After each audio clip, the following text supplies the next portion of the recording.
And then I was like, all right, the search for the right community continues. And he said, millionaires don't complain about time. And so, anyway, that's how everything started for me, man. Like, That's crazy. You I still get up at 3 a.m., don't you?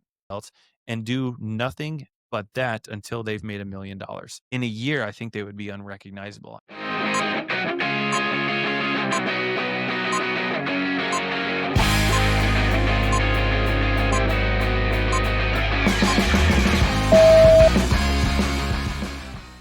Hey, Jesse, thank you for spending some time with me today on my podcast. My teacher, my Jamie, mentor, my friend. what's going on, baby boy? How are you? It's a pleasure and a privilege to be here. Thank you so much for the opportunity. Yeah, also, I was thinking, like, who can I have in my podcast next? And I was like, you know what? I've never had Jesse on. I know I've been on yours a while back when I was first starting with Growth Co. Hmm. And I had raised some money, like soft commitments, and you had me on there. And I was like, yeah, well, I should have Jesse on. So, I'm glad you. Hey, what mofo do I know who's just hibernating for the next 9 months and not doing? Jesse's probably not doing anything. I bet we can get him on the podcast. yeah, one thing we have in common, I mean, you get the igloo jokes as well and all that. I'm from Canada, you're from Alaska. We both have a problem with We're moose. both right there, dude. Yeah, Oh, yeah. I grew up with moose, but I like your videos where you're always showing the moose eating your pumpkins and your moose in your yard. dude, Where isn't we that never had it wild? that bad, but You know what's really cool about living up here, though, Jamie, is of all the places that I've ever lived, probably I'm sure you've had a very similar experience where after you move somewhere new, you love to explore the area. Obviously, you're finding different routes, different restaurants, maybe places to go running, that kind of stuff. But eventually, whether it's a couple months or that first year, whatever, like eventually, like the newness wears off, it just becomes the norm, and it's like, all right, this is my commute to work every day, and it's just life now, right? yeah, yeah. That's been the case everywhere I've ever lived.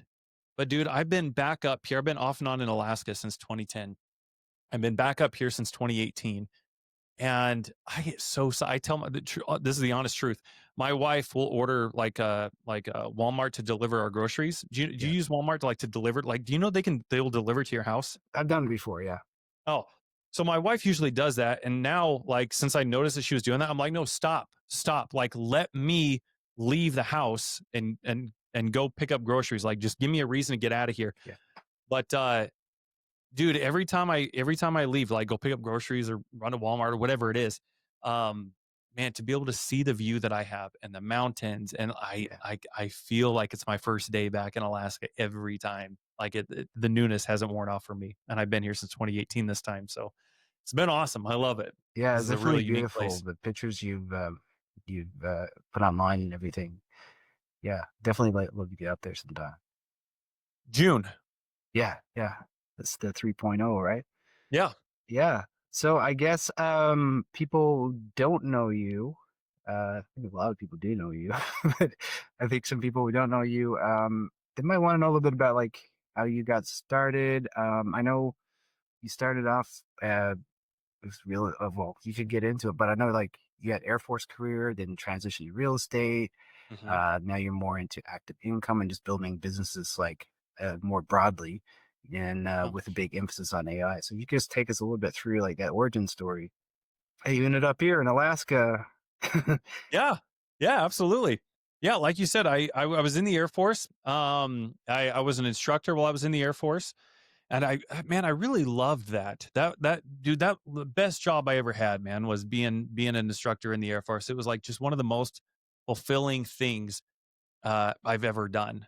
And when I reflect on my military career, I think back like everywhere I lived. I've been all over the world. I've lived all over the country. Of all the things I've done, man, and been part of, the best part of my 15 years, dude, was the people I got to meet and the friendships I got to make. Yeah. And the impact that I got to have on those individuals as an instructor was phenomenal, man. It was just such an unparalleled experience. And in 2020, beginning of 2020, I had a friend reach out to me over Facebook. And dude, we hadn't talked in like almost 20 years. Oh wow. And we're just kind of doing that thing where, like, hey man, what are you up to? What are you up to? Where you living?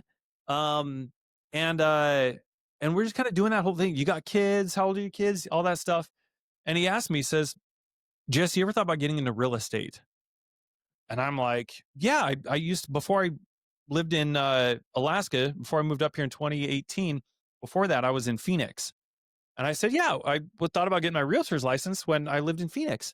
And he's like, no, no, no. He's like, not talking about being a realtor. I'm talking about being an investor. And I didn't know anything about investing. I didn't know anything about real estate. And so I was really sarcastic in my response with him. I don't remember what I said, but luckily he was real gracious with me. And I was like, dude, no, I haven't thought about being an investor. I'm like, you can go Google what the military gets paid. You can go look at what my pay grade is. It's no Yeah. secret. It's not like I've got $100,000 just burning a hole in my pocket, so I can put that on a $500,000 igloo up here and rent it Right. out. And he was cool. He was cool, man. He was gracious with me, and he was like, well, you know what? I've got a meeting with some friends later in the week. He's like, why don't you just jump in and just be a fly on the wall? And Jamie, I just met this guy, or just like got reacquainted again. And my first instinct was to come up with some excuse to not jump in, lie to him. Hey, this thing came up, my kids, whatever. And I really didn't want to jump in, but I also didn't want to come back to him with like not another excuse, but just an excuse. And so reluctantly, I jumped in. I did what you shouldn't do. I turned my camera off. I turned my microphone off. I didn't say anything to anybody. And I just sat there listening while I was on the couch. And I'm just kind of sitting here playing games on my phone while I'm listening. And then I hear them start talking about leveraging other people's money, Mhm. leveraging other people's debt, and leveraging other people's credit.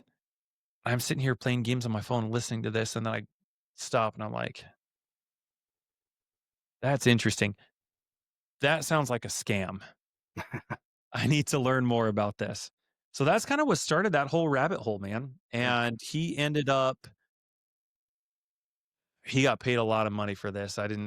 Anyway, it cost me $23,000 to join this education program.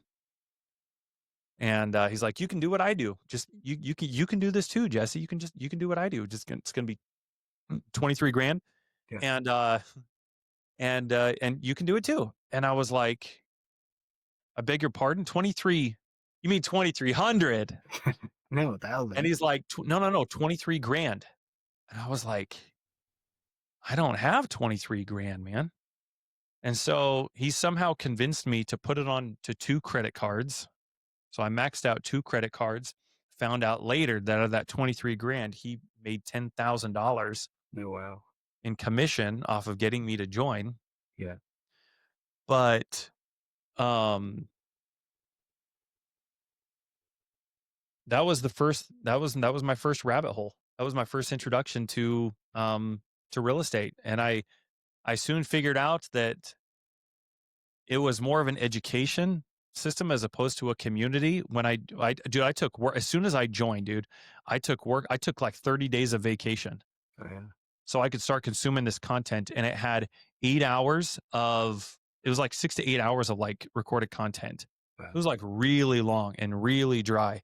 And I remember maybe about getting like maybe 2 weeks into it. And I could tell right off the get go because when I would have questions, they had a small little Facebook group. I'd go into the Facebook group and I'd ask a question like, hey guys, I was watching this video and I saw this. What does this mean? Or can somebody help explain this to me? Or, typical things you would ask inside of a community. And they said, well, go back and watch the video. And I'm like, guys, I don't got 6 to 8 hours to go rewatch that entire video. And and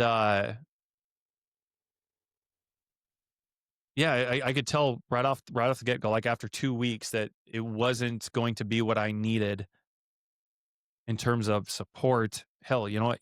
And education, Yeah. implementation to even get me to a place where I could pay off $23,000 worth of credit card debt now. Then you had that sick feeling in your stomach, right? Oh yeah, Yeah. yeah, Yeah. absolutely. I'm like, what did I do? Because I didn't have any credit card debt. Like I didn't know anything. Like I was good with finances. I didn't know anything about money, like in terms of like growing it, but I was good Yeah. with budgeting and living within my means, and didn't use credit cards at all. So yeah, that was really interesting. But that's what started that rabbit hole. And then I was like, all right, the search for the right community continues. I got to get out of here. So, but that's kind of how I got started, man. Yeah. Then you That's my origin found story. Subto after that, or Yep, I joined Subto right after that. So I was scrolling, I'm just scrolling aimlessly, right? Like this is all new to me. So I'm like, all these real estate investing Facebook groups are like, you know how you jump on Facebook and it's like, hey, yeah. this group is recommended and this group is recommended and this group. So I just start randomly joining a bunch of random Facebook groups. And one of them, because I, I remember like it's like wholesaling or real estate investing, or there were groups that were labeled like that. And then I saw creative finance, didn't even know what that was. Creative finance, I don't remember what it used to say. I think they've changed the name once or twice in the last 5.5 years, but it said with Pace Morby. And I remember reading that and thinking, what kind of guy, like, who is this? Who puts their name on the Facebook page? And I remember that thought crossed my mind. And then like I said, like 2 or 3 weeks into me realizing that, hey, this isn't going to be enough, I randomly started seeing more posts from that creative financing with Pace Morby group Mhm. on my feed. And I'm like, wow, this is interesting. And then somebody posted I think somebody, maybe I went to YouTube and just like YouTubed Pace Morby. And I saw this podcast he did with Steve Trang.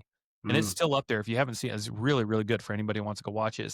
If you type in uh how to make, I don't know, I'd have to go find it again, but it's Steve Trang, and it's something to the effect of how to make $20,000 a month. Mm. I don't even know. I don't know if it has passive income or rentals or whatever, but it's how to make $20,000 a month in this podcast by Steve Trang with Pace on it. And I remember just listening to it on my way to work one day, Jamie, and I was like, holy crap, dude. If this guy gives this much value for free, I got more value on that one podcast than I did for $23,000 worth of education that I just paid for. Wow. So then I went back and I was like, hey, I'm pretty sure there's a Facebook group that's got his name on it. Let me go back in there Yeah. and find that. So I ended up figuring out that he was just starting a mentorship right when I listened to that podcast No, and you got joined in right when he early, huh? started it. Yeah. Yeah, Yeah. it was a godsend, man. Honestly, it was. Yeah, so from there, I know you did some wholesaling. You told some stories about 3 o'clock in the morning in your garage in Yeah. your car, calling people in Florida, trying to Yeah, make it dude. work. Yeah. Yeah, the first couple years in of my real estate journey, man, it was, dude, it was hard. It was difficult. And I felt I was the only one inside of that community that was up here in Alaska for like 18 months. There's And so, still not a lot of people up there, right? In those yeah, there's communities. probably 55 people somewhere in that ballpark up Mm. here now. Yeah. But I mean, Alaska is like the largest state. I mean, Yeah. Alaska will take up, if you were to take Alaska and put it over the United States, like it takes like a third of the United States up. Yeah. And so even though we've got 50 people, not that that's a big number or anything, but of that, everybody's sprawled like all Mhm. over the state. Yeah. So when it comes to like going sitting and down with somebody for lunch or grabbing a cup of coffee or just catching up or looking at deals, it's not like this super convenient thing. Right. But I was the only one for about 18 months. And dude, I went through so many mindset issues and challenges. And I'm excited because I just joined this new community and I'm watching like I'm scrolling on Facebook. I'm in the Facebook group now, and this is all new to me. And I'm excited. I'm watching the videos and I just see everybody in like Phoenix, like getting together and everybody's doing stuff and there's meetups and everybody's getting to know each other. And it seems like people are figuring this out and people are actually getting properties under contract. And I'm like, what? This is like insane, man. And here I am up here in Alaska, the only mofo up here. And it just felt lonely and it felt Yeah. hard. And I just spent all this money, the 23,000 maxing out 2 credit cards. And I had to go put more on a credit card to join Subto. And then those first 6 months, I had to hire a VA, and I was skip tracing lists, and you don't know, and that was something that was so brand new. So it wasn't like there was an entire community of people that had already done it that I could just go ask that didn't exist. So everybody was hiring VAs. Everybody was skip tracing lists. I was skip tracing lists of 20,000 prospects, and at 10 cents a pop, that comes out to $2,000. Wow.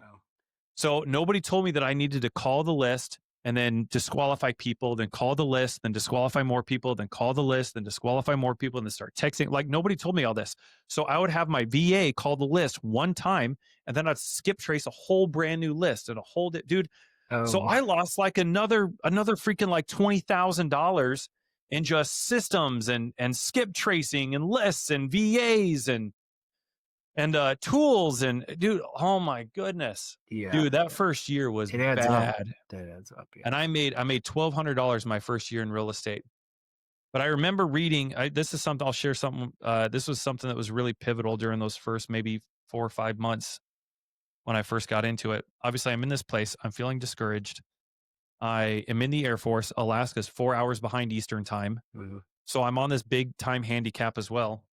And I'm feeling so sorry for myself and this pity party. And I remember laying in bed and I'm just kind of scrolling and Pace had put a new YouTube video on.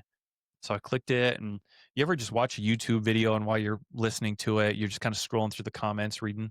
Mhm. Yeah. That's what I was doing. And I remember somebody said something so rude and it was like incredibly nice guy, like the nicest guy ever. Like how could you say something like that about Pace? Like he's like the coolest, nicest guy, most giving guy ever. And I was like, what an asshole. But then I saw that Pace responded to it. I was like, who? And it was like the only comment under that video that he responded to. I was like, oh, all right. Well, let's see what kind of drama's about to ensue here. Yeah. Yeah. So I click on it, dude, and it was almost like a god. It was almost like like it was divinely put there just for me, Jamie, because of all these things that I was going through and experiencing, and I was feeling bad about myself. I don't know that Pace could have said anything else that would have changed everything for me. And the only thing that he said, bro, was, and I don't remember what I wish I would have took a screenshot of it or something. Can't even remember what the comment said, but it was just mean. But what Pace said, I remember it. And he said, "Millionaires don't complain about time." And I was like, that's freaking interesting. So that's when my whole like self-development journey kind of started a little bit. And you've heard me talk Mhm. about our future self. Like, what does our 8-figure self do? Like, how do they think? What would they be doing? You know what I mean? So like, you get into that whole Yeah. mindset side of things. And I thought, if that's true, if that's really true, if millionaires really don't complain about time, and me of all people, like having a wife that works, I'm working a full-time job, I've got 4 kids now, I had 3 at the time, a newborn, I had all these things going on. What would that millionaire version of Jesse do? Like, what am I missing? If 90% of millionaires are self-made, then odds are that somebody's had to have gone through similar circumstances, albeit maybe not in Alaska, but similar constraints and just other things going on, other obligations in life. And so I started looking at a clock. I'm like, what am I missing? If that's true, if millionaires really don't complain about time, then what am I missing here? And I was like, oh my gosh, I got it. It was like this light bulb moment. I was like, dude, I'm going to get up at 3 a.m. So I Wow. couldn't wake my family up because everyone's sleeping. So I'd grab my phone, I'd grab my laptop, and I'd go out to my car in my garage so I didn't wake anybody up. And that's when I would start calling. I'd start calling because we were working the Florida market. We were Yeah. working Orlando. So they're 4 hours ahead of me. So I'm like sitting here like hitting calls from like 3 a.m. till I got to be to work at 7 a.m. So I was getting 4 hours worth of work done. And so anyway, Yeah. that's how everything started for me, man. Like That's crazy. You still get up at 3 a.m., don't you? this year, the answer is yes. This year is the first year since because winter up here is like terrible. Yeah. It's like dark all the time and stuff. And so I've kind of adjusted my sleeping pattern. Because if I was to get up at 3 a.m. right now, like I wouldn't even see a little blip of the sun till like 10 a.m. Yeah. Yeah. So I'd be awake for like 7 hours in just complete darkness.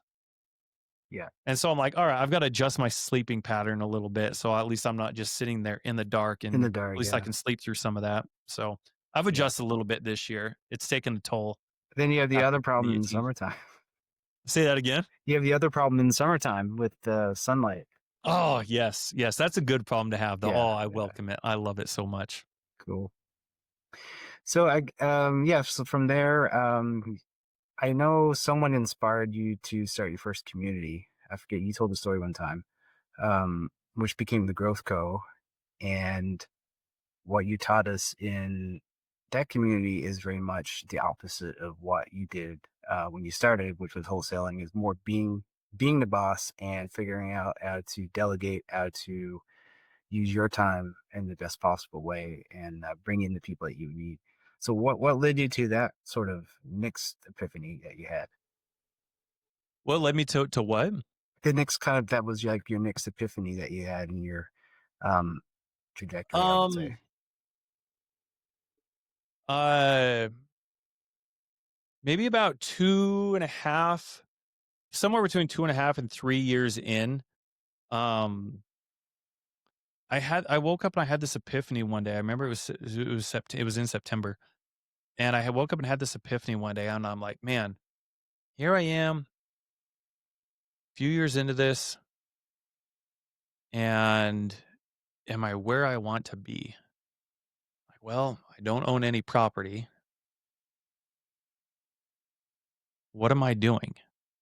And this is again, I was really big into self development and stuff. So that's when I started like trying to figure out like I started like auditing my time, and then like I'm like, okay, am my actions even in alignment with the result that I want? I'm like, well, no, duh. I'm over here flipping paper. My strategy is not even to hold properties. Right. So something's got to change. Otherwise, I'm just going to continue having the same results. And so I had this epiphany one day, and I called my partner at the time and said, "Hey, we're going to pivot and we're going to start buying properties." And he's like, "Okay." And so we had about 2,000 people in our CRM. And at the time when we were wholesaling, I figured out, I was like, instead of, because I spent the first couple years, skip tracing my own list, hiring a VA, like going through all that shenanigans I just got done describing. And at some point in year two, like around May of 2022 or somewhere in there, two going on 3 years, 2.5, somewhere in there. Um, when me and my partner at the time had first got together, we were like, hey, before we just start going into more and more credit card debt again, I just got all my shit paid off. I said, why don't we help people um, close deals? I said, hey, what are you good at? What is your skill set? What are you good at? He's like, I'm good at closing deals. I'm like, good, me too.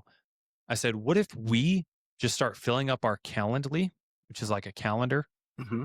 Yeah. but it's an app, for anybody who doesn't know. And we filled up our Calendly, and we were doing like 8 hours a day of meeting with people for an hour at a time, every single day. So we were meeting with almost 200 people a month. Now, Wow. when you meet with that many people, there's going to be wasted time, wasted conversations, people that jump in for the wrong reasons and whatever. But when you're meeting with that volume of people, you're also going to find money, and you're going to find deals, and you're going to find all these resources. And Jamie, what we ended up finding was people who had a VA. They were where I used to be. They had a VA, they had leads coming in, they had a system, they had a dialer, they had the means. What they didn't have was either the skill set or Mm. the time to follow up on all these leads, because they had work and they had family and their kids have soccer practice and all this other kind of stuff. So they got these leads coming in, and when you got leads coming in, you don't turn that off, Right. but they're just sitting here collecting dust. And so we said, "Hey, we could come in and close your leads for you. Would you be opposed to that? Would that be helpful to you?" And they're like, "Oh my gosh, you would do that?" We're like, "Yeah." And so they ended up giving us access to their CRM. And then we started calling and following up on the leads that their VA was bringing over. Yeah. And when we figured that out, we're like, "Oh, there's something here like that was nobody talking about this. This is insane. This is crazy. Everybody's spending all this money and filling up their credit cards." And so we were like, "Oh my gosh, okay, this is who we need to help." So of all these people we're talking to, let's make sure that these are the people that we're sorting out, that we're like, let's make sure that those our questions are around finding those people. And so we did, dude. And for the next handful of months, man, it got to a point where we started even bringing in acquisition people underneath us and logging them in to all these other people's Wow. CRMs, follow up on their leads because we got so overwhelmed. So it was a good problem to have. But in the first 60 days of doing that, we made $72,000. Wow. Went from So, brand new business, but this was cool because we had no overhead. right. We You're had just no using bills, everybody no else's nothing, stuff. dude. You're So just that was closing the where I deal, first right? started learning how to be resourceful. I was Yeah. like, man, there is something to this. There's like level just unlocked. I just figured something out. And so I made it all about them. Like that's when I started learning when I network with people, like I wouldn't have found any of that stuff out if I would have spent the entire meeting talking about me. Right. When I talk about me, I don't learn anything. And so I had to make it all about them. And when I could find out what was important to them and align myself with what's important to them, like whew, that's when opportunities created. Yeah. So obviously, as you've seen and heard, like I've been able to really build on that Yeah. in a very major way over the last couple of years. But that's where I discovered that. And I was like, holy cow, there's a big skill set to this. And now it's funny because even when I watch Shark Tank, like I watch all these people who talk about they took their 401k out and emptied their savings and did all this stuff to take a bet on them and their business. And I think, man, like, wow, what would happen if people were just a little bit more resourceful? If they didn't think they had to do all the work. I mean, you watch a lot of people in Shark Tank, they're like, oh yeah, we're Yeah. doing all the work. We don't have a Yeah. team yet. We're just doing this right from our own living room and we're making these and we're doing this and we emptied out our 401k and all that kind of stuff. And it's I don't know, it's interesting. It's cool to be able to look back at that and see that kind of stuff. But through that process of hiring people over the first 3 years, I found out how to be a terrible leader. I found out how to not serve people the right way, how to not communicate things in the business the right way. And so I felt like Thomas Edison, like I found 1,000 ways to be a shitty leader, basically. Mm. Yep. And then But as you a found the right way. yeah, yeah. But then you're like, oh wow, I can't do this anymore. And so I went through a lot of people, man, and I'm thankful for them. I'm thankful for those opportunities and their willingness to take a chance on me because I learned a lot through those experiences. So when we fast forward now, let me bring you back up. Uh, when we decided that we were going to stop wholesaling and start buying properties, I knew that our first hire wasn't going to be a VA. It wasn't going to be somebody down here. It wasn't going to be an acquisitions manager, somebody cold calling. It was going to be somebody right underneath us. And we were going to have the right person to come in and look over the operations so that we could focus on moving the couple levers that's actually going to grow the business. Right. So that was a huge unlock. Deals and money, right? That's it. So the person underneath you, that would be the operations manager. Hmm. Yeah. Yep. Yeah. Yep. Matter of fact, today I just hired an operations manager myself Nice. for another one of our businesses. Yeah. So, How many businesses do you have now? Right, roughly. just two. Okay. Yeah. I've gotten rid of everything and just have gone all in Yeah. on our active income, and then we've got an events business. Yeah. So I know like Growth Co, there's a huge focus on like co-living is a big part of it, on Mhm. co-living properties, and then, hiring operations manager and that sort of thing. Um, I had even talked to people, things like the conversation compass, which sounds like the early beginnings when you were discovering just how to close deals for people and what they needed. And now, even just as early as the event that I went to summer in Salt Lake City, it was still kind of make before that transition happened. And then all of a sudden you had another kind of pivotal moment. I think it kind of happened somewhere between the first event in Salt Lake City and the second. And now the focus has shifted again to like a broader sort of how to be an entrepreneur, I would say, if I had to put my own words, right? Using the tools of today, which is AI and this all the technology and that sort of thing. So what led you to make that pivot? Good question. I learned from my not only my own experience, but from uh, just the hundreds of people that I've coached, in addition to other people that I've networked with. I've joined a lot of other organizations. I hired Dan Martell as a coach. Um, Ended up joining Owners Club, um, and I was listening to a lot of people who were focused on real estate, and I would get a little bit deeper into the weeds with them, and I was learning that the long story short of it is that real estate's just not step one. Real estate is not, and I was like, man, that's interesting. Okay, so let me dig a little bit deeper into this. And so then I started digging a little bit deeper. And really, the only other, I would say, person who's been a little bit more vocal as of recent about the fact that active income needs to be a primary focus if you want to go far in real estate. Mark my words, dude. I will be further along in real estate 5 years from now from most people who are just focusing on real estate right now. And I'm not Mhm. focused on real estate.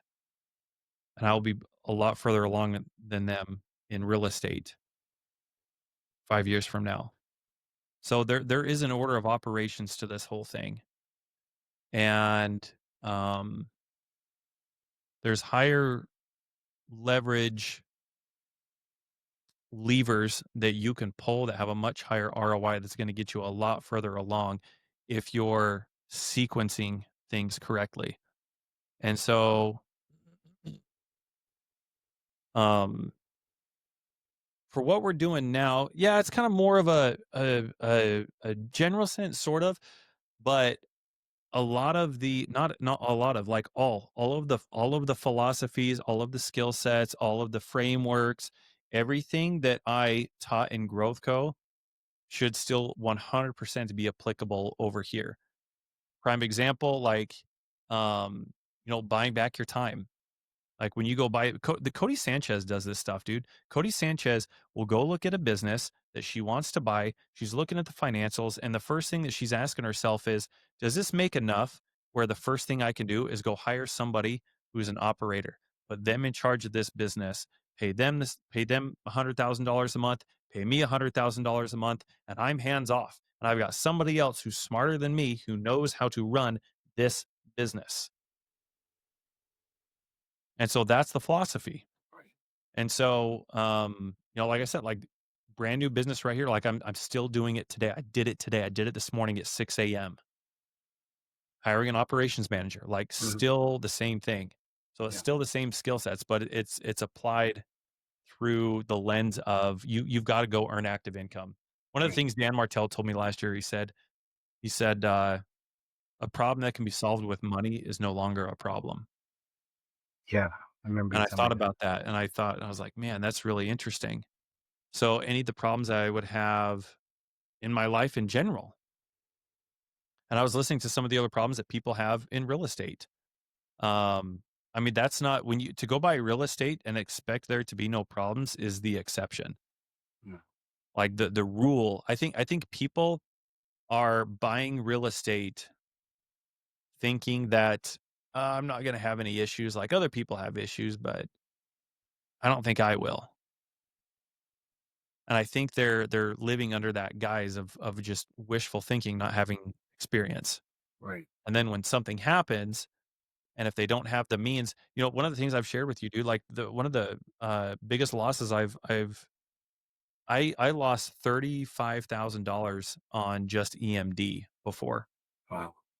but I had the money to cover it. Like it wasn't a big deal. I'm not saying that losing 35 grand wasn't a big deal, Yeah. Yeah.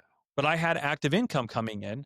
And so when you have, when you have the money that can solve a problem, like it's just no longer a problem.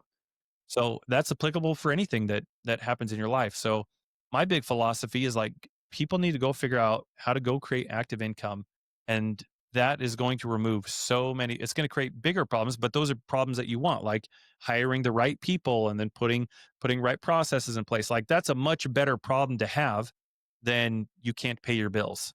Right.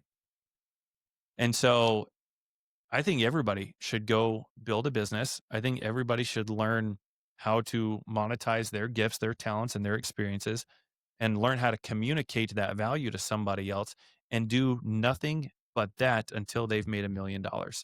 Mm.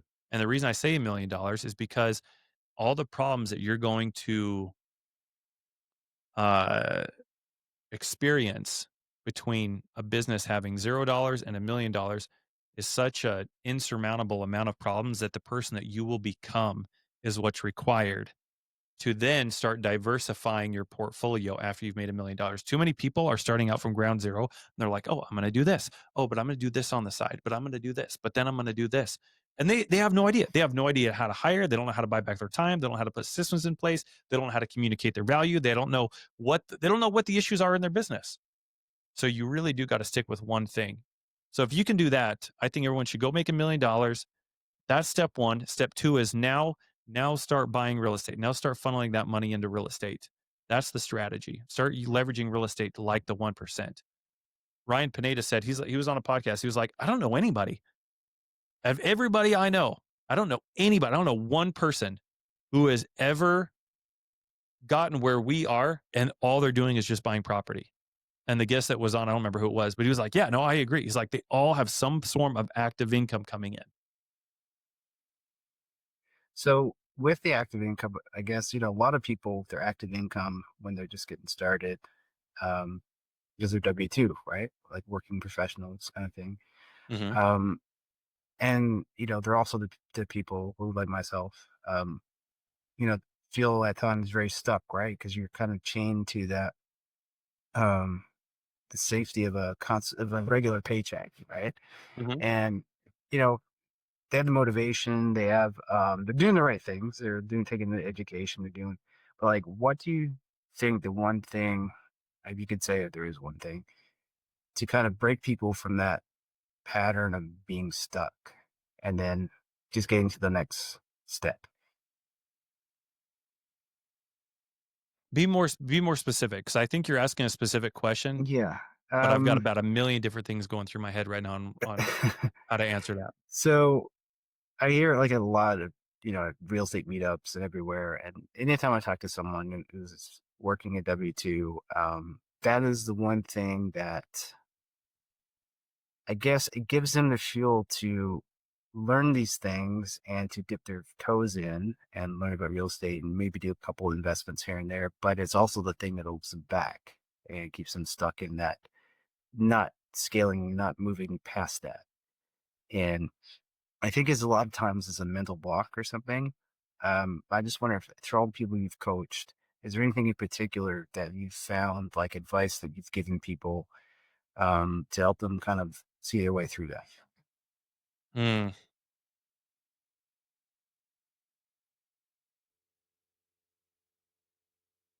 I know what maybe like the guru answer is, Yeah. but then I also know what the reality is.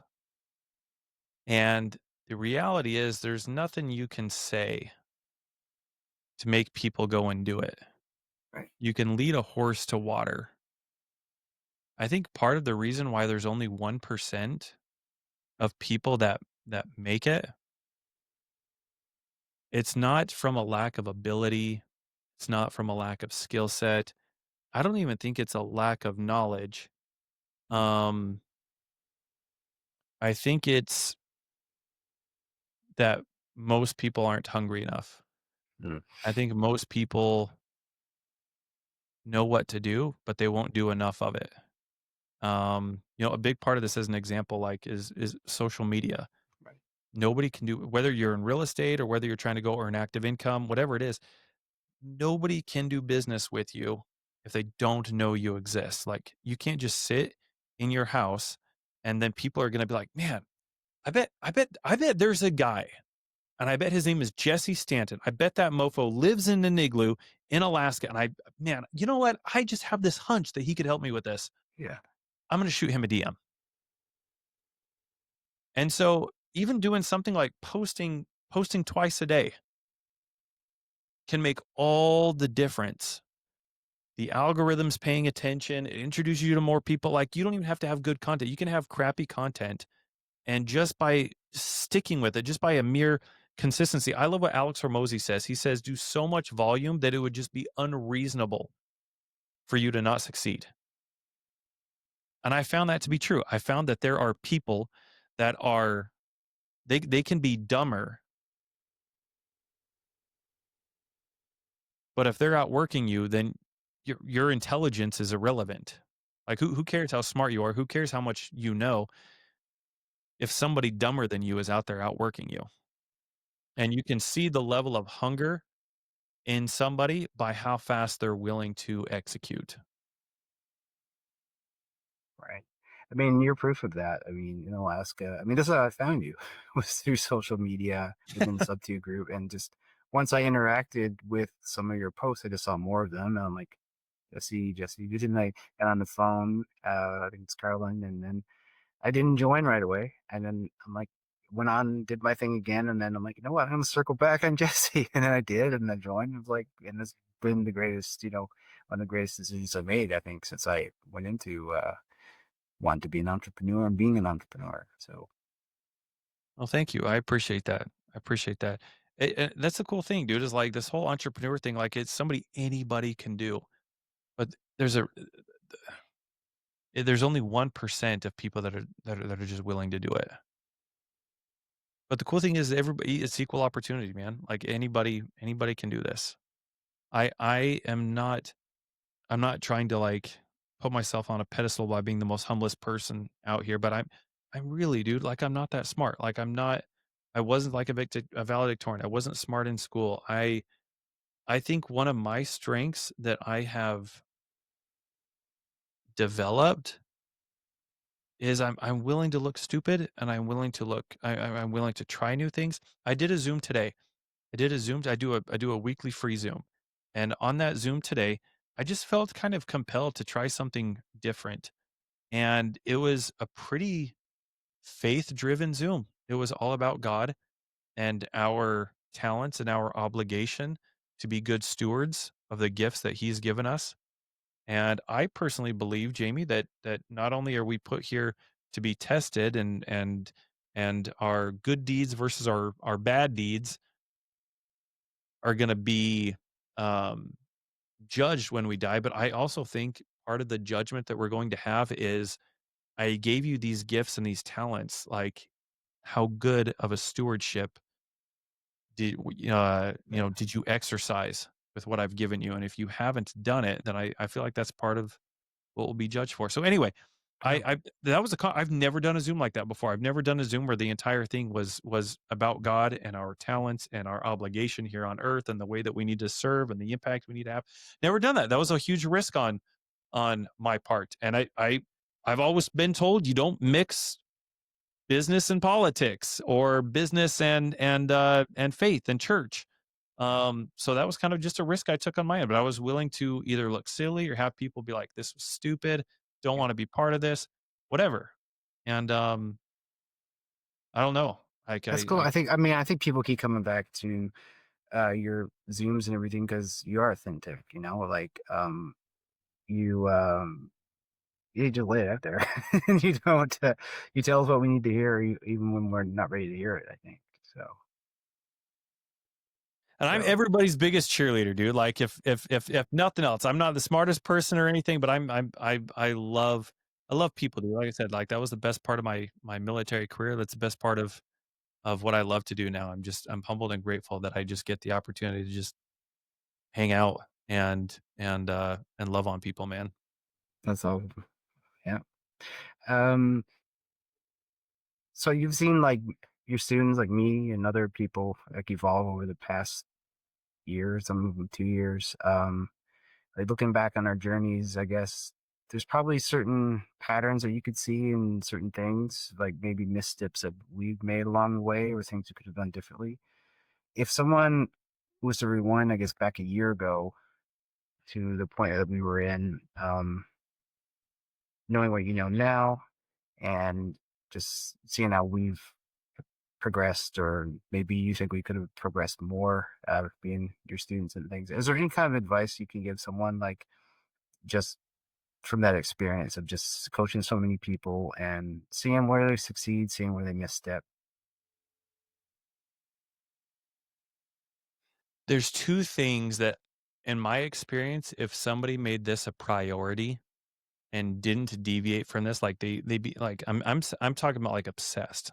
Like if they were just obsessed about these two things in a year, I think they would be unrecognizable. I think their life, their business, like I think everything would be in such a different place. But that's the hard part, right? Is like saying no to if there's anything that I've learned, like it's easy. I've talked to so many, and Jamie, I know that you have too. You probably talked to so many people who are out here running wholesaling businesses, not really doing deals. Maybe the deals they have are intermittent, and they've got 40 people calling on deals for them.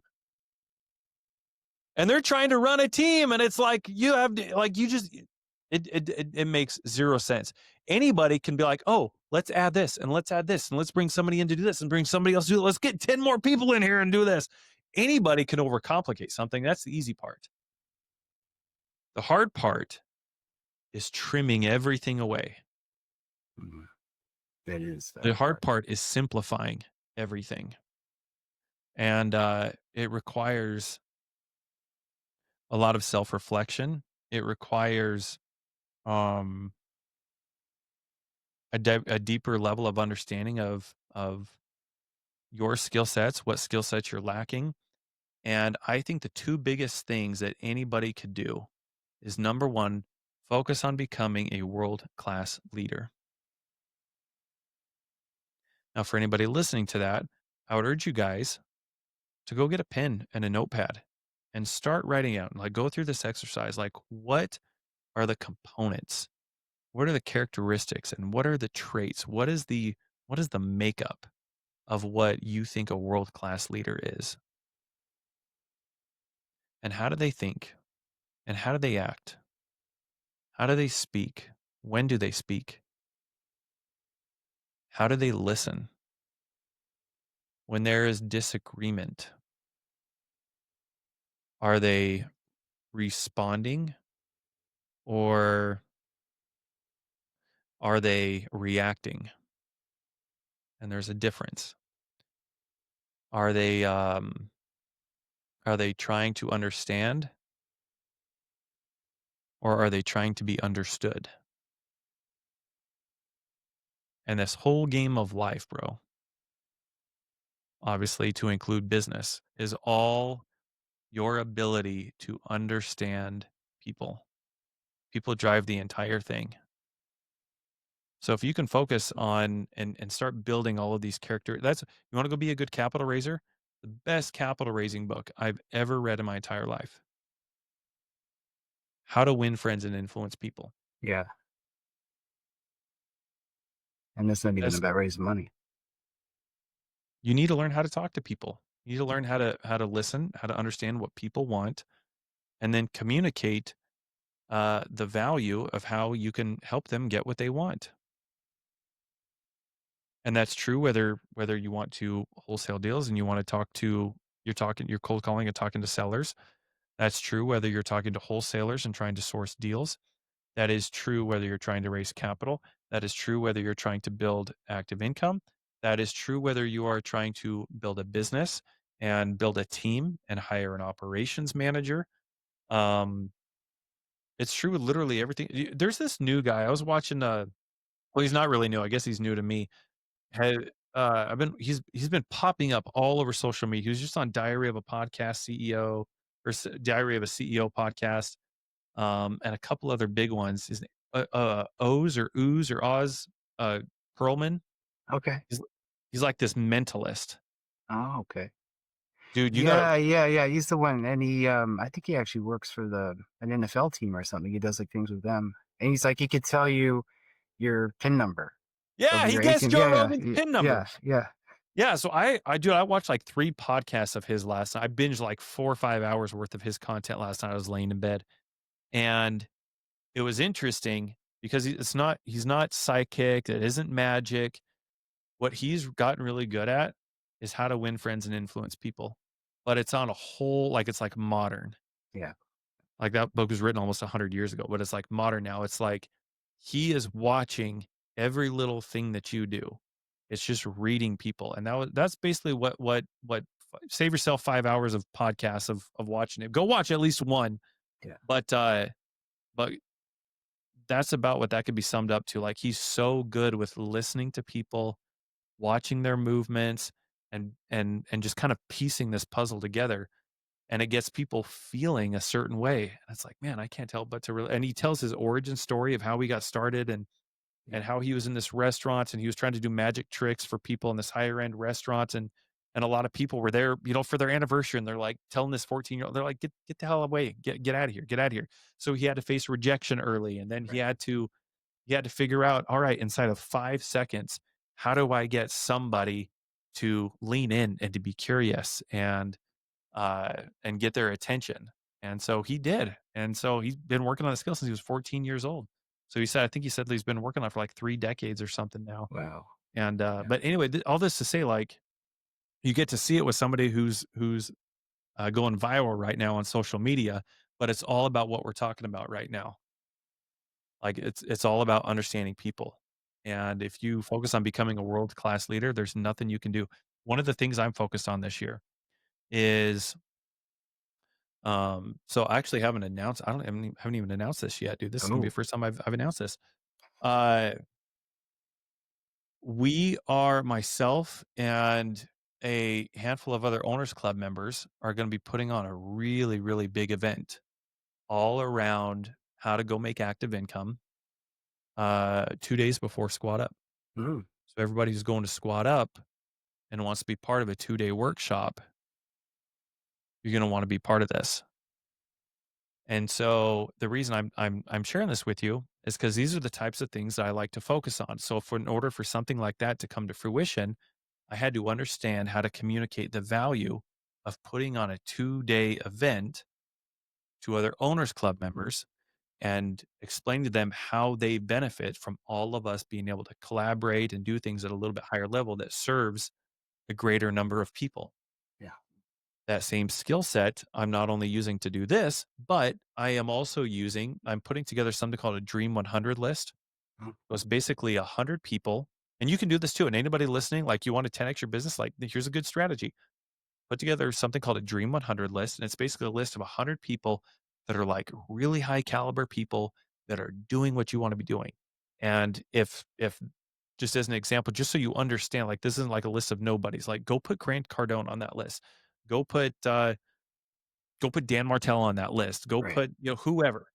You put all these guys on your list, and you value, like, go explain the value that you bring and how you can help um grow their business.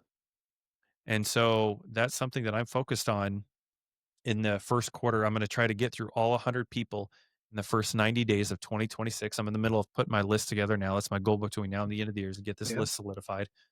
Um, and then that's my skill set. Like, that's kind of what I feel like I've been working on over the last 5.5 years, is building this skill set right here of how to communicate, how to explain value to somebody. And then now on 2026, like, I feel like this is game day. I feel like the last 5.5 years has all been practice. Everything that I've done has all been practice. Now 2026 is going to be game day, and I think it's going to be a really, really big year. We've put we without getting too much into this, we've put a couple different things in place to now this is all to be executed, like, to be determined, but we've put things in place to see how close we can get. There's real, like, we have the like, everything's already written down. We already have the numbers, the strategy, the plan, like, everything's already in play. Should everything work out the way we're hoping to, um, we'll gross $1 million in the first quarter, That's crazy. with Yeah. just a couple things that we're doing. But none of that could happen if I didn't know how to communicate that to somebody, if I didn't know how to enroll other people into the vision and other people into the business. And that's a different skill set. I think that's a higher paying skill set than learning how to underwrite properties all day. Yeah, for sure. And you also have a TEDx talk coming up, don't you, this year? I do. I'm still waiting on my Oh, guy. I hired somebody to help me out. Do you know anything about, like, the TED Talk, like the process? I don't, but yeah, funny enough, we were talking about dogs earlier before we started, and I mentioned how I got our dog from Japan, and Uh huh. my wife's friend Susan in Japan, she did a TEDx talk about what the work she's been doing with animals over there. So I don't Really know much about it, but I know some people have gone through it. interesting. I don't know anything about it. I don't even personally. I know one person. I think I know one person who's done it off the top of my head. But just like anything else, it's a numbers game. Like it's like what for the application process to give a TEDx talk is not one of those things where they look at your application like, wow, this guy or this girl, phenomenal speaker. Yeah. That's who we want. Like that they actually don't even care how good of a speaker you are. That's not the criteria. They want to know about what is your idea? Is your Right. idea good enough that it's worth sharing? That's what they Mm, care about. They don't care how yeah. good of a speaker you are. And so, like anything else, it's a numbers game. And so on average, you have to apply to several hundred places to get selected for one. Right. And so I don't have the time to sit there and apply 4 or 5 times a day, every single day. So I hired somebody else to do that for me. They take care of my entire application process and they do all that stuff for me. So yeah, I'm glad you reminded me. I need to shoot him a text and figure out, figure out what's going on with When are that. you doing it? Yeah. Yeah. Yeah. Cool. Cool. Hey, real quick, before we get into the bonus questions, I ask all my guests, if you're listening on the free version of the show, this is where things wrap up. But I don't want you to miss out on the deeper insights and stories that come next. Subscribers get the full extended episode, the bonus question segment, and a 5-minute highlight summary that you can save for later. So if you want to go deeper and support the show, just tap the link in the notes and subscribe. It'll honestly mean the world to me, and it helps to keep bringing these conversations to you. All right, let's dive back in. All right, Jesse. Well, I'll let you go because it's getting close to your dinner time up there in Alaska, I'm sure. Jamie, this was awesome, dude. Like, I feel like I don't even know how long we've been on, dude, but I feel like Yeah. we could go on for like another 2 or 3 hours, dude. Like Yeah, this was we could awesome, do bro. a Pace Morby worthy uh 18 Oh my hour. gosh. Dude, you should do a 25-hour podcast like live and Well, just have people lined up, dude. That would be awesome. I would volunteer to come on, dude. I'd come on. I'd jam with you for 5 or 6 hours. That'd be I need to sick. set a coffee pot over here somewhere. Yeah. Yeah. Yeah. And Dude, that'd be awesome. Maybe we should energy look into drinks that and because yeah, I would be totally down for that, dude. cool. So Jesse, where can people find you online? My OnlyFans, Jesse. Oh no, I'm just kidding. I don't have OnlyFans, guys. The Gram, YouTube, Bookface, just Bookface. Jesse R. Stanton. Yep. And if anybody is interested in joining the AI network, what's the process for that? So we have an application process. I don't know if we were working on our website. I don't know if it's up and running at the moment, but if you're interested in just learning more about just active income in general, how to increase your active income, how to make more money, how to build yourself and get your mindset right and hire people and lead and delegate and be around a collaborative community that'll love on you and that will support you. And we purposefully keep it small and intimate. That's why we have an application process. We want the right people in there. We want the right type of environment in there. But anyway, if that sounds like something that anybody wants to be a part of, yeah, you can shoot me a DM. Go reach out to Jamie. Yep. Jamie I will can send feel you. it. Yep. Awesome. Well, thank you again, Jesse, for your time today Dude, the pleasure was and all coming mine, on man. my Thank you. podcast. I think it's been a year since we last did sort of like a podcast together, and it was close to Thanksgiving when I was on yours Yeah. last time. So yeah. Yeah, it was. Yeah, Yep. thank you. Thank you. This was awesome. Appreciate you, Jamie. I It's appreciate been you too. awesome, man. Thanks, Ben. Thanks for tuning in to the Let's REI podcast. If you got value from today's episode, hit subscribe on YouTube or follow us on Spotify. For more stories, tools, and insights, head over to letsrei.com. And I'll catch you on the next one.